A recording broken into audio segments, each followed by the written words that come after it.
அச்சுச்சோ, இது தெரியாம தான் இவ்வளவு நாளா ப்ரே பண்ணிட்டு இருந்தீங்களா? சரி, பரவாயில்ல, இப்பதான் நான் இருக்கேன்ல.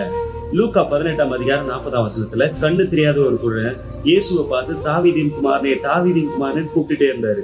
இயேசு திரும்பி பார்த்து அவரை என்கிட்ட கொண்டு வாங்கன்னு சொல்லி, உனக்கு நான் என்ன செய்ய வேணும்னு கேட்டாரு. இன்னைக்கு நம்ம ஜெபம் பண்ணும் போதெல்லாம் காலையில இருந்து சாயந்தரம் வரைக்கும் என்னதோ வாயில வரதெல்லாம் பண்றோம். ஆனா கடைசியில உங்க சித்தம் இருந்தா இதெல்லாம் நடக்கட்டும் ஆண்டவரேன்னு சொல்லி முடிக்கிறோம் பாருங்க, அங்கதான் ஃபெயிலியர் ஆகுது. லைக் த பிளைண்ட் மாதிரி கூப்பிட்டுக்கிட்டே இருக்கிறோம். ஆனா உண்மையான விஷயம் என்னன்னா, உங்களுக்கு என்ன வேணும், எப்படி வேணும், எவ்வளவு நாளைக்குள்ள வேணும், இதெல்லாம் உங்களுக்கு கிளியரா உங்க லைஃபுக்கு வேணும்ன்றது உங்களுக்கு தெரியாம நீங்க ப்ரேயர் பண்றது எல்லாமே வேஸ்ட். கர்த்தர் உனக்கு நான் என்ன செய்ய வேண்டும் தான் கேட்டு இருக்கிறாரு. சோ உங்களுக்கு என்ன வேணும்ன்றத நீட்டா ஒரு நோட்ல அழகா தெளிவா எழுத ஆரம்பிங்க. இன்னையில இருந்து இப்படி நீங்க ஜெபம் பண்ண ஆரம்பிக்கிறீங்கன்னா, நான் உங்களுக்கு ப்ராஃபஸியா சொல்றேன், இந்த மாசத்துக்குள்ள உங்களுக்கு நடக்க வேண்டிய காரியங்கள்லாம் கிளியரா நடக்கும். இதை அப்படியே விசுவாசிக்கிறவங்க ஆமீன்னு டைப் பண்ணிக்கோங்க.